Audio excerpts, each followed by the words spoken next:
All right, everyone, welcome back to Beards of War. Today's movie that we're going to review is 2024's Roadhouse. It's directed by Doug Liman. Mike L. Germain is our key grip. But before we get started, let's get a word from our sponsor. Hey guys, Roan Industries and LLC is a veteran-owned company that strives to provide better gear for better operators. To do this, they design products with only the necessary moving parts, no excess fluff, and simple functionality. When you get to the checkout section, be sure to put BOW in all caps, that's Beards of War, to get a 15% discount from our brothers over at Roan. All right, and we're back. So, as I said, we're going to review 2024's Roadhouse. In this particular movie, we follow Dalton, played by Jake Gyllenhaal, who was an ex-UFC fighter who now becomes a bouncer and kind of realizes that everything is not what it's cracked up to be when he takes on this new job as a bouncer at a roadhouse in Florida. We'll go ahead and get started. I'll get right into this. It's called Roadhouse. That is the only similarity, in my opinion, to the original. After that, you take it as you might. But in the opening scene, you have Post Malone as a cage fighter. And you heard me correctly. That is Post Malone, the singer, is the champion cage fighter in the beginning sequence of this movie. Already, I'm like, that's an interesting take. So let's just see where it goes. Let's see how deep we get into this, right? So now you have who turns out to be the bar owner kind of coming around the scene looking for the next bouncer to help her out with her, her little roadhouse. And, so Post Malone's in it is going to work on people. And all of a sudden, you get this hooded figure. Dalton steps into the scene, just sits down, getting ready to fight. The guy's like, oh, I'm not even fighting this dude. Are you kidding me? Are you trying to get me killed? Like, Post Malone went nuts. Like, he didn't want to touch the guy. I'm like, wow. He's got, like, that kind of status where it's like, I'm not even going to take a chance on winning the money. But, okay, I'll give it that. I'll say, okay, he has this little bit of, this stigma, this aura to him. Jake was, I liked his character to an extent. He's funny, very nonchalant, very matter of fact. But that's kind of how this movie gets started, and it's kind of just, it goes on a wild ride after that. But that was the beginning. Yeah, so I started a little bit differently. I actually kicked this off with watching the original 1987 with Patrick Swayze and Sam Elliott, and I rolled right into this one. I was a huge fan of the original, still a huge fan of the original, still a fan of the original. And this movie did nothing for me. Yeah, Post Malone, man, like that. Dude, I had to watch the original to get the taste out of my mouth. Oh my God, you're not kidding. I don't have words. Keep your shirt on. I keep mine on for that reason. Man, dudes. It was just, Yeah. This is just the beginning. But he was tatted up, so he kind of played the part. I guess that's all you need, be tatted up and you can be a cage fighter with a full beard. Yeah, but he was tatted up as a convict that beat the crap out of Mark Wahlberg and Spencer or whatever it was on Netflix. Right, right, ago. Yeah. That's all you need, man. Tats and a beard. You're a badass. Certified. Stamp. Go. Approved. Yeah, man, I mean, Post Malone, really, they couldn't come up with anything better, like a guy who happened to be walking by the set, something. Kevin James. Put Kevin James in it, man. Right. Here comes the boom part two. Hey, I'm in. Go. Yeah, I would have watched that. That would have been great. But Post Malone, I'm like, and then, God, man, the CGI, multiple places in this movie, they sped it up for obvious reasons to make it look like the guys can actually fight or to make it look like they're throwing punches faster. In his case, hey, nothing against you, Post Malone. I don't listen to your music. But I will say, yeah, they probably needed to speed it up. You can tell that, at least his stand-up game ain't there. So, yeah, it kind of sucked. And then he went into, like, this weird dance at some point. Like, It made no sense. Like that piece just didn't fit the movie, and the movie almost didn't fit itself. So yeah, another banger of a scene. Right, this is when Dalton shows up in Florida, I want to say a couple miles up from the Roadhouse, and he's at this bus stop, and they got this random bookstore that doesn't fit. It just doesn't make sense. Probably the second best, if not the first best actor in the movie or actress, I would say, is the girl who comes out. It seems like she at least has her lines together and does a good job of talking about the book and a tree that's grown on a bridge. Or it was out of place. It didn't fit in.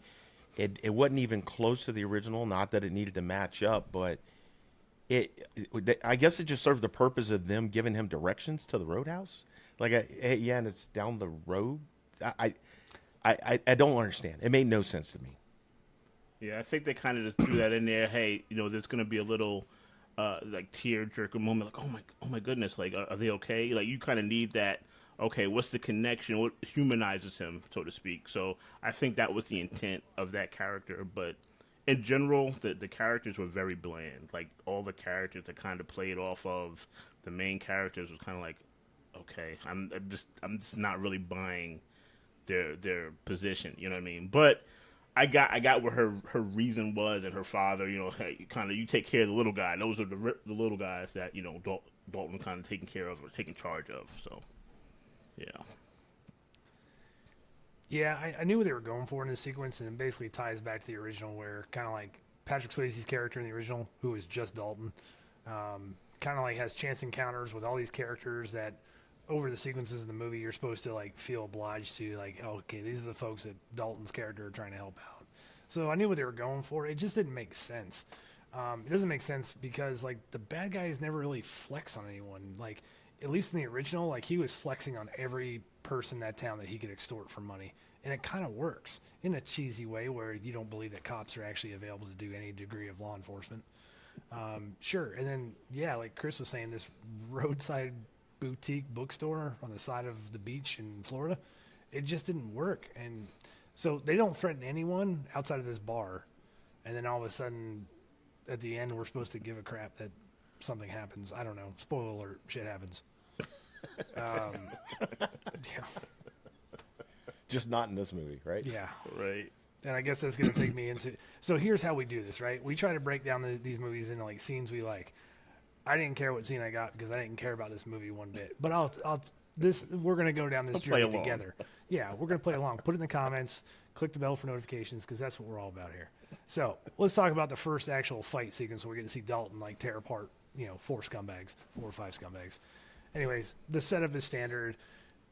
Jerks that are running amok from the low-end bad guy that's in this movie are going in there to tear the joint up, basically make it uninhabitable to patrons, so that way they can essentially steal the property when the owner can't make due on the mortgage. He takes them outside in traditional Dalton style and then just takes them apart. And it's almost like Amazon's got the same script doctors for all their what they've coined as dad TV, like the Terminal List and Reacher, because I swear to God, the exact same sequence happened in Reacher last year, and they've just capitalized it on here. He's like, "Do you guys have good health insurance?" Be like, stuff that nobody ever says to begin a fight to elicit intimidation, right? You're just like, Right. okay, so all that happens, kicks the crap out of him, and at the very end, no kidding, there he is, driving these assholes to the ER that just jumped him. We're not even going to talk about the relative, like, unsafe practices of having 4 to 5 guys that you just kick the crap out of in the same car with you. Now you're driving them a long distance to a place you don't know where it's at because he actually has to ask where he's like, 25 minutes away. Right? Because those 4 or 5 guys are not going to jump you in the moving automobile because they're like, safety first. Come on, man. Oh, dude. Well, that's how he meets his love interest. You have to get to the hospital somehow. Is she, though? Is she a love interest? Because Dude, yeah, she was like the only love interest. Either. And that, don't even get me started on how that didn't make sense. But, yeah, worry, like we'll you said. Right, yeah, but like you said, man, like him like fighting those bullies or whatever in the bar, you kind of wonder how this bar even makes money. Yeah. Like, it's not like, occasionally getting fights. Like, every freaking time they're getting into these ridiculous brawls where you can't even enjoy yourself. Like, I can't see being a regular patron paying money and going to a spot like that where there's a fight literally every freaking night. But they have and Cuban she had coffee. $5,000 a week to pay him. But they have Cuban coffee, so right, exactly. Yeah, Cuban coffees and then and fights. That's all you get at this place. They have nothing else. There's no stash. There's no stock of bar. I saw nothing but Cuban coffee and like fights. That's all they had here. But like you said, yeah, driving him to the hospital. I thought that was funny. And then you're supposed to get I get it. He's kind of being a sarcastic asshole. But it was pretty funny because he just like systematically took you guys apart And of course, these are like the bullies of the '80s who no one has a weapon these days. Like, yeah, I'm going to take him with my fisticuffs. No one does that. No one fights like that anymore. Put up your dukes. Exactly. I challenge you to a duel. I got my dukes.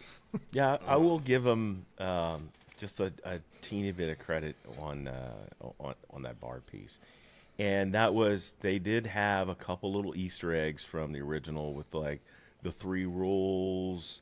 They had a little sign in the background with the 3 rules. They had one of the rules being be nice. They had a neon sign done to that, kind of showing some homage. And then if you look close, one of the pictures in the back happened to be the monster truck that they used to like run over some cars when they came to the thing. So they had that in the back. So I'll give them some small amount of points for that. Like at least they did something in that bar, right, to tie it back to the original. But yeah, the whole fight scene, and then of course they got the one guy that's with them that's like, oh yeah, I'm just here, man. You're cool. It's like Spike and the little, hey, what are we doing today, Spike? I was like, shut up, and just smacks it up. That's what it kind of reminded me of. He was that guy. He was the little dog that was just getting the crap beat out of him. Yep. And then of course you got Knox that finally showed up at the bar. Okay, I will say this. If there was any redeeming qualities about this movie, it was seeing Conor McGregor on a big screen and literally being himself. Like, I really think he was just himself. Like, he had the strut going. He was like walking around butt ass naked. I mean, was that in the scene? Was that called for? No. Conor McGregor probably said, I don't mind being completely naked for the scene, just so you guys know. I'm willing to do that. No, okay, cool. Like, when he first shows up in, like, I think in Italy. Yeah. And he does I don't know if you caught that, like a Terminator scene, give me your clothes. He just literally taps the guy, like, let me get your clothes. And next thing you know, he's burning down the entire place. And he ends up in a car. He ends up like, what is it, like a Lamborghini or Ferrari or something like that. Just crashes the car. He doesn't care. He just gets in a vehicle, crashes it, shows up, just a complete menace. There was no like rhyme or reason, like why is he like that? It didn't explain it. It didn't say, okay, well, this is his backstory. He was just batshit crazy, and he walked around literally like a freaking cartoon character. He had the fist going and just the little strut. I'm like, dude, he's hilarious, but not enough to save this movie. Dude, there's just 2 things I gotta say. First of all, your character is named Knox, so there's at any point in this movie, there's at least 4 references to his name. He's got his name tattooed across his stomach 3 times because apparently once or twice was too much for him. Or not enough, apparently. And then the third one, he's wearing a gold necklace with Knox spelled out. I'm just like, Jesus, do you take so many hits to the head that you forgot what your damn name is? That's all I kept thinking about. And then, yeah, I got to talk about his motion, right? So he doesn't walk using his neck or anything. No movement. He just turns his shoulders really fast. Like, Jesus Christ, man. His delts are so massive he can't even turn his head. Like, that's all I took from it. But yeah, as a fighter being in a movie, he's extravagant and over the top. Absolutely. Did I cringe every time he's on scene? Absolutely. And I'm dating this back to 1987. That's got some choice comments in that movie. And you're looking at that villain and you're just like, nope, I still prefer this version better. And that's where I'll leave it. Yeah, I think that's part of that problem with him putting on all that weight to move up and fight, and which was, in my opinion, dumb. But hey, I'm not a fighter, not like him for sure. I'll give it to him. Yeah, he was fighting. Yeah, but with regard, so 2 things real quick, and his name. I think what they were maybe trying to get at was how conceited he was. That's why he had the name everywhere. Like he had to show his name all the time, and that kind of rings true with just his real life persona. Sure. I think to a degree. And then they couldn't give the guy. There's no way he could have read a script, so he had to be normal. They could not get him to read a script. I don't think he's capable enough to stay on script and read a script that would be anything more than like an Arnold Schwarzenegger, 1-liner, 2-liner kind of a thing. And then he just smashes up the bar in like the true form that he normally does things. Arnold has evolved. He's a beloved actor now. Arnold is past the Conan days. He has done very well for himself, and his scripts have been legendary. Thank you very much. And they haven't been much more than maybe 2 sentences, regardless. So, and nothing against you, Arnold. You have a lot of nerve to show your face around here. But I don't think they could have got Connor to stay on script. But yeah, It's not so a that tumor. It's not a tumor. yeah, yeah. Plus, no Wish I had acting the coach idea, is what going to does give he him do? pointers. Be like, hey, Mr. McGregor, please don't knock my head off my shoulders. But your acting is a little rough right now. Yeah, He I'm gets not it. worried about He him knows. knocking my head off my shoulders. He ain't that Yeah. good.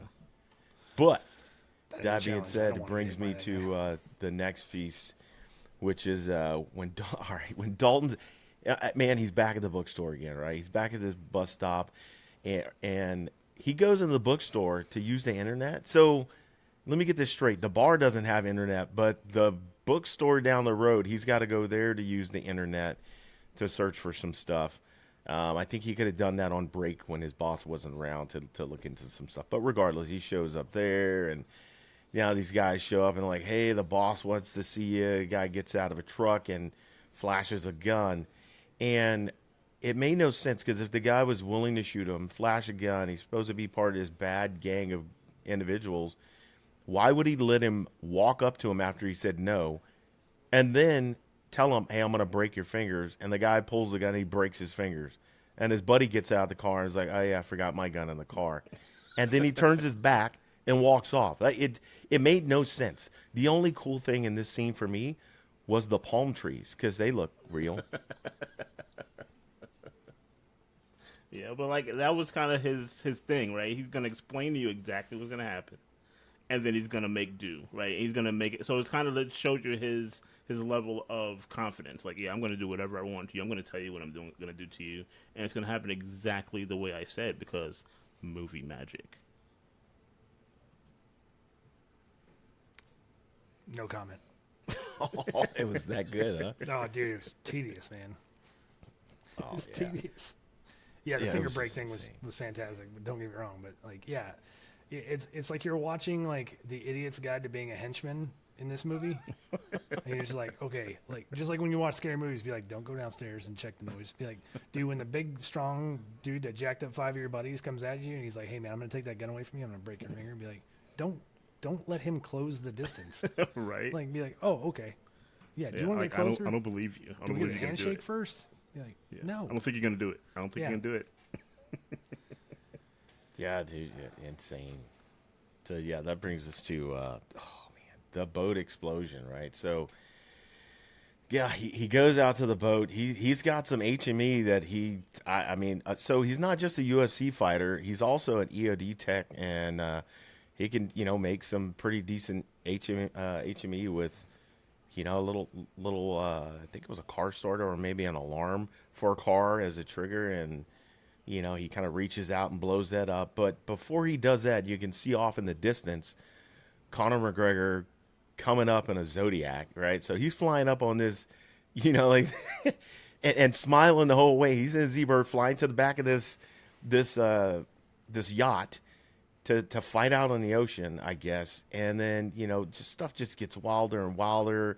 The girl, the doc, that his love interest is in the down in the bowels of the ship trying to break glass with a fire hydrant to get out, and it was insane. Like they could have done without the whole out on the water scene, to be honest. They should have just kept them on land.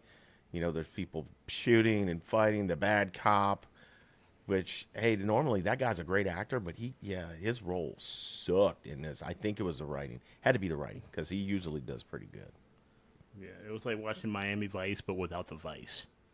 Like, I don't even understand why are we on the water? Like, well, who decided that this was the right way to go with this movie? And like you said, the explosive. Like, wow, and you came up with a detonator. All right, Mr. UFC, where did you learn this little side thing where you could literally make a bomb out of a boat and have a detonator? And like, wow, that was okay. We have a lot of backstory for you, which kind of brings me to a point of, what was his real backstory, right? Because we all know he killed, a guy in a ring, right? Why? Like, what was the story there that led to, him being so violent in the ring and now leading him down the path that he's on? So there's a lot of backstory that wasn't even touched in this, which basically plays into who he is. Like, he was, like, stabbed in the gut, and it was like, oh, yeah, I got stabbed. I'll go ahead and patch this up. Wait a minute. You're a UFC fighter, and then you turn into MacGyver, and then you turn to Miami without the Vice. Okay, dude, like hold on, like I need more. I don't want any more. Miami without I the don't want Vice. any more, but I need more. I need to know why. Why you this guy? How'd you turn into this? You know what I mean? And it's like they kind of left out things that would have explained a lot. The like you said, the father who was the sheriff. I almost didn't know who he was when his daughter slapped him in the face. I'm like, I have never in my life seen a daughter slap their father in the face with such tenacity. Like, oh, you piece. I'm like, is that her boyfriend? Like, I didn't know who he was at first, and it's like father. I'm like, okay, I'm done. I almost cut the movie off at that point because I was like, okay, this is already like pure science fiction, but it was just. It got more and more like crazy. It just kept going like, okay, we don't know where we're going with this. We want to have them fight in the water, kind of, but that's not really going to be too much of a good scene. So just throw a couple of punches in the water, then get back out, get on the boat, have another dude fly into the building and land on the roof in the slot. I'm like, oh my god! And that just brings us into the final fight. So Chris, take this one away, or Grant, hit it. Yeah. So let me address this real quick. All right. So I'm a big fan of the Born Identity franchise, right? Okay, the first three. Big fan of the first three.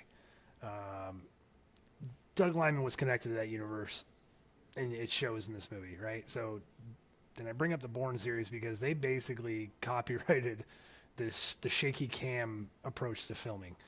And he takes that concept, and I use that term loosely, and like makes it worse in this movie.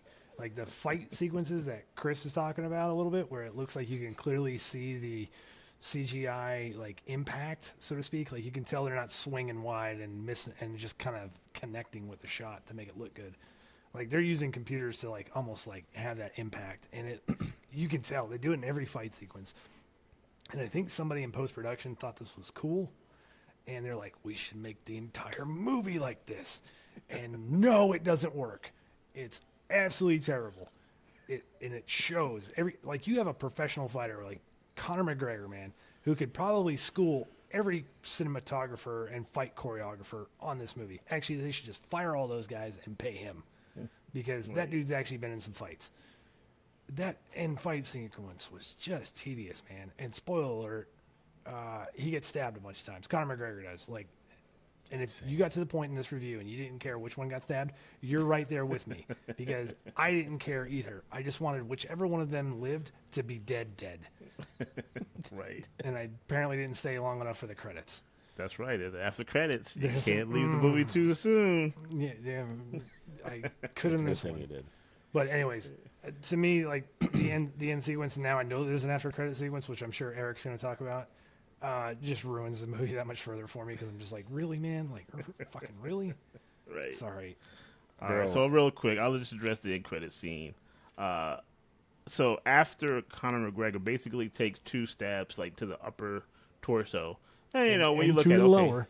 Yeah, he got stabbed a few times. I mean, he did like I don't know if he purposely missed the key arteries or key organs, but at the end of the credits, you see this like commotion going on in the hospital at the hospital desk, and then Conor McGregor just starts walking out the door with his freaking trot, and he's got the freaking gown on wide open in the back. I'm like, yeah, that dude just like, okay, Roadhouse 2, don't make it. Don't get caught up and say, okay, yeah, we don't need another one. We don't need a boathouse. We don't need an apartment house. We don't need a street house. This Roadhouse, we're good. Thank you for your attempt at whatever this was.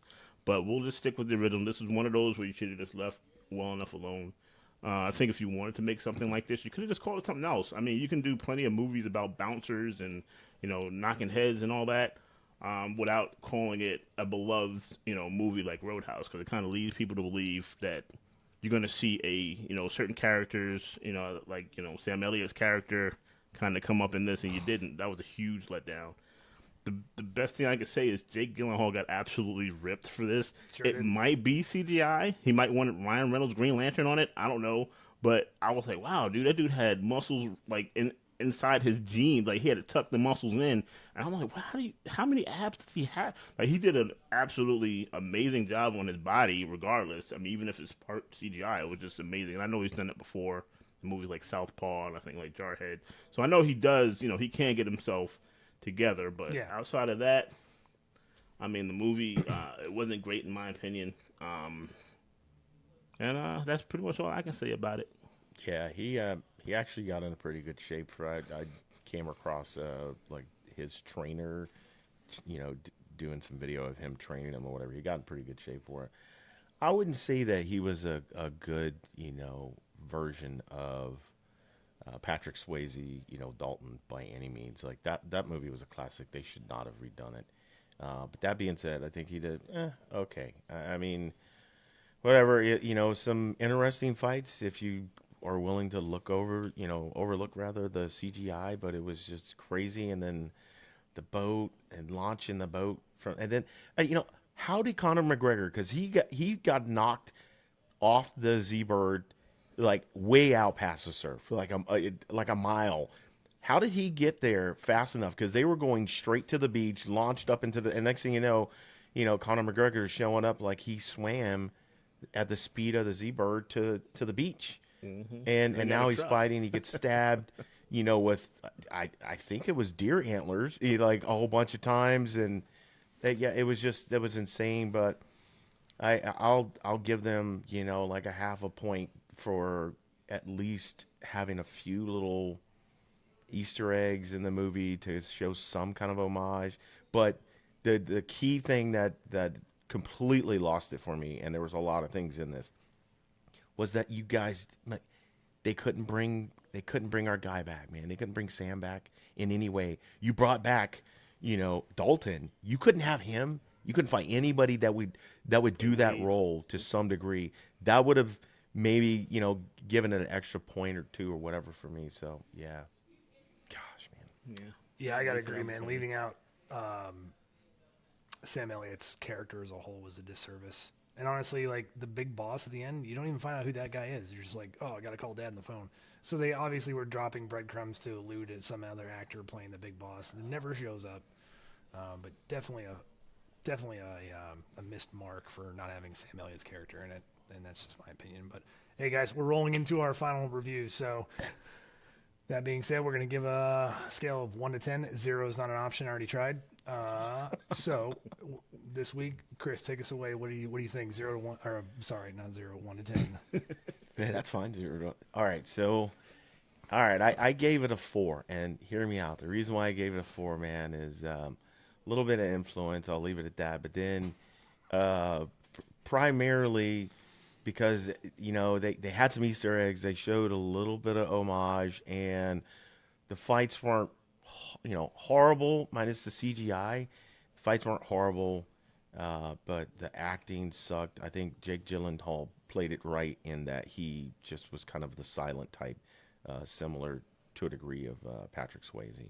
So that's why I stand there. All right, Eric, what you got? Man, I gave it a 2. And this is me. Like I will literally try to separate it from the original, and standing on its own, it just wasn't. It didn't grab me. Like I wasn't invested in any of the characters. Like I said, Conor McGregor was over the top, which made it like punchy and fun, but not enough. Again, not enough for me to say, "Oh, it was a good movie." Like I wouldn't send someone that I love to go see this movie.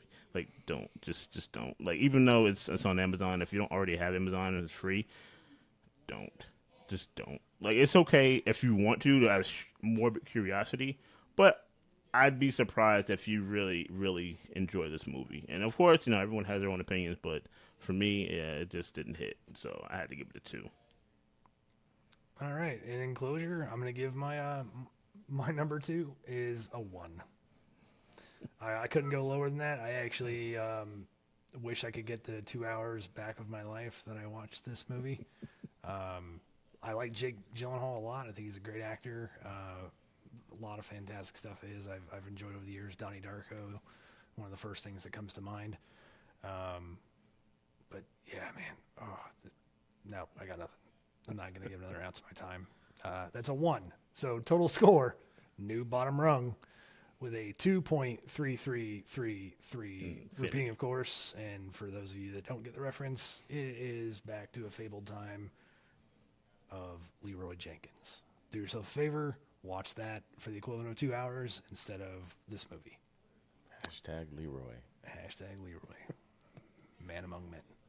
All right, guys, that takes us out of the loop for this one. And we're going to go ahead and wrap things up and call it a day. So we'll see you on the next one. And this Saturday, we're going to go to our local AMC, and we're going to go watch Ghostbusters Frozen Empire. So here's hoping that it's good.